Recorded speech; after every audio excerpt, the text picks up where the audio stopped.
Hey everyone, so today's drug is petroleum that is made from petrol. It was proved by Hahnemann. Petrol जो है anthracite नाम की rock से produce किया जाता है और पेट्रोल को कोल ऑयल या फिर रॉक ऑयल भी कहते हैं। इस मेडिसिन के स्फेयर्स ऑफ एक्शन मेनली जो है स्किन और म्यूकस मेम्ब्रेन ऑफ जीआईटी है, बट इसका एक्शन हार्ट, मेनिंजेस और सेरिब्रम पे भी देखा गया है।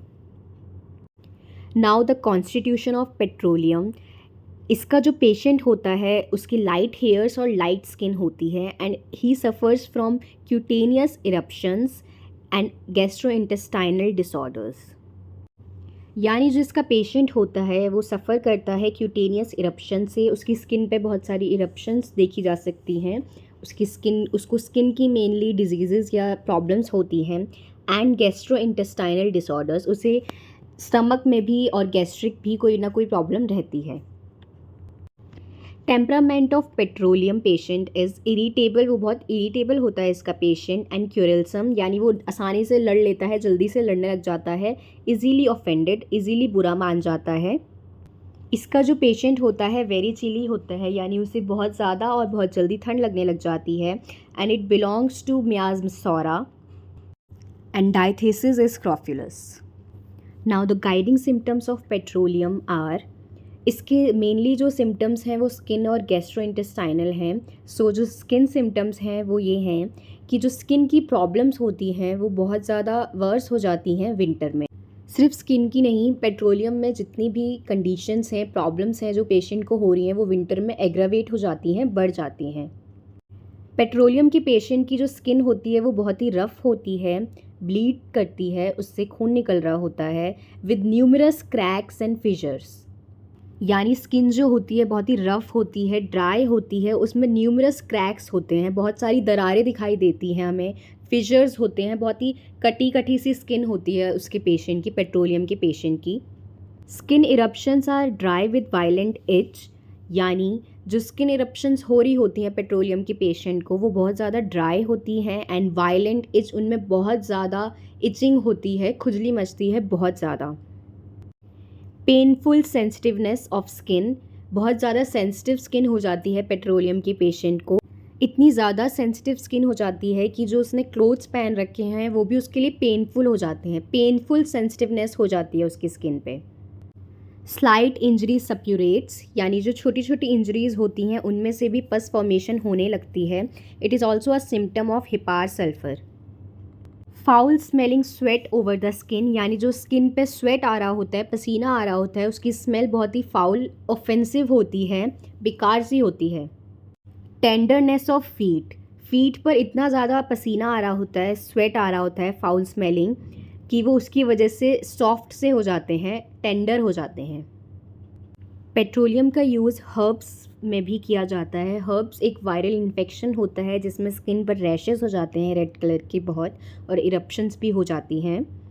सो herpes of genitals extending to perineum and thighs में हम पेट्रोलियम का यूज़ कर सकते हैं। उनमें बहुत ज़्यादा इचिंग होती है, रेडनेस होती है, जो स्किन होती है वो क्रैक्ड हो जाती है, रफ़ हो जाती है, ड्राई हो जाती है, ड्राई या मॉइस्ट कुछ भी हो सकती है, और उसमें से ब्लीडिंग भी होती है।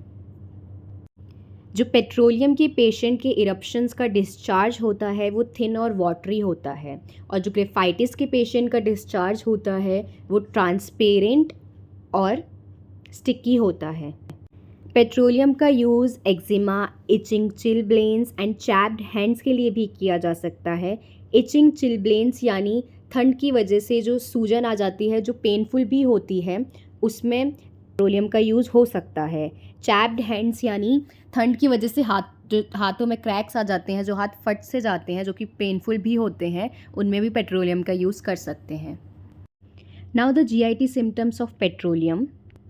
पेट्रोलियम का यूज़ गैस्ट्रेल्जिया ऑफ प्रेगनेंसी, यानी प्रेगनेंसी के दौरान जो स्टमक पेन होता है उसमें कर सकते हैं, जिसके साथ साथ हार्टबर्न और इरिटेशन भी हो सकती है। जो पेन होता है वो प्रेसिंग और ड्रॉइंग टाइप के पेन्स होते हैं। Whenever stomach is empty, it is relieved by constant eating. जब भी पेट्रोलियम के पेशेंट का स्टमक खाली होता है, एम्प्टी होता है, या उसको ऐसी सेंसेशन होती है कि उसका स्टमक एम्प्टी है, तो उसे रिलीफ मिलता है कांस्टेंट ईटिंग से, लगातार खाने से। यही same symptom Anacardium, allium cepa और चेलिडोनियम में देखा जाता है।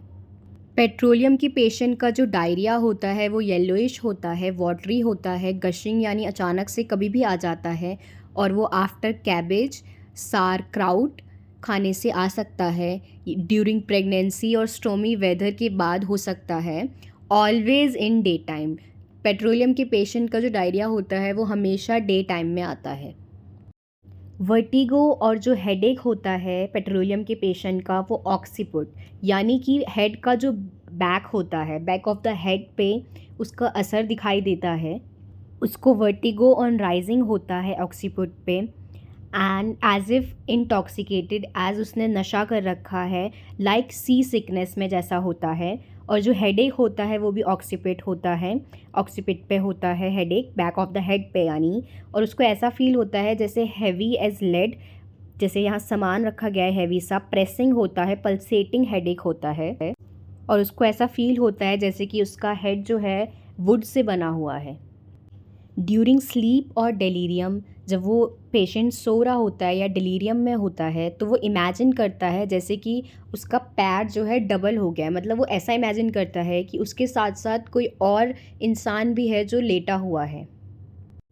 ऐसा सच नहीं होता, वो सिर्फ इमेजिन कर रहा होता है ये। Sweat and moisture of external genitals in both sexes. Sensation of coldness about heart, उसको हार्ट के आसपास कोल्डनेस की सेंसेशन फील हो रही होती है। And heat and burning of soles and palms, उसे हीट और बर्निंग, गर्माहट महसूस हो रही होती है, एक बर्निंग सेंसेशन फील हो रही होती है सोल्स और पाम्स पे। Elements from riding in a carriage, जो उसकी प्रॉब्लम्स हैं, जो उसकी बीमारियां हैं, वो किससे होती हैं? राइडिंग इन अ कैरेज से, रेल रोड कार से, और इन अ शिप, यानी कि बेसिकली पेट्रोलियम के पेशेंट को मोशन सिकनेस की जो प्रॉब्लम होती है उसकी वजह से उसे बाकी सारी प्रॉब्लम्स स्टार्ट होती हैं। वो ट्रैवल करता है, उसके बाद बीमार पड़ सकता है, या फिर उसकी प्रॉब्लम्स ट्रैवलिंग के बाद, मोशन सिकनेस के बाद बढ़ जाती हैं। Before and during thunderstorm, thunderstorm आने पे या उससे पहले उससे प्रॉब्लम्स आ जाती हैं। Symptoms appear and disappear rapidly, symptoms जो है जल्दी से आ जाते हैं और जल्दी से चले जाते हैं। पेट्रोलियम के पेशेंट को जो एग्रेवेशन होता है वो कैरेज राइडिंग से, ड्यूरिंग थंडरस्टॉर्म और विंटर में होता है। विंटर में एल्यूमिना रेमेडी में भी एग्रेवेशन देखा जाता है। Now these are some main points of drug petroleum. Petroleum के पेशेंट को एग्रेवेशन होता है विंटर में, उसकी सारी प्रॉब्लम्स और स्किन कंडीशंस बढ़ जाती हैं विंटर के टाइम। जो स्किन इरप्शंस होती हैं वो ड्राई और इची होती हैं। ऑक्सीपुट में उसे हेडेक होता है और वर्टिगो भी होता है, मोशन सिकनेस होता है उसे, और जो उसका डायरिया होता है वो डे टाइम होता है।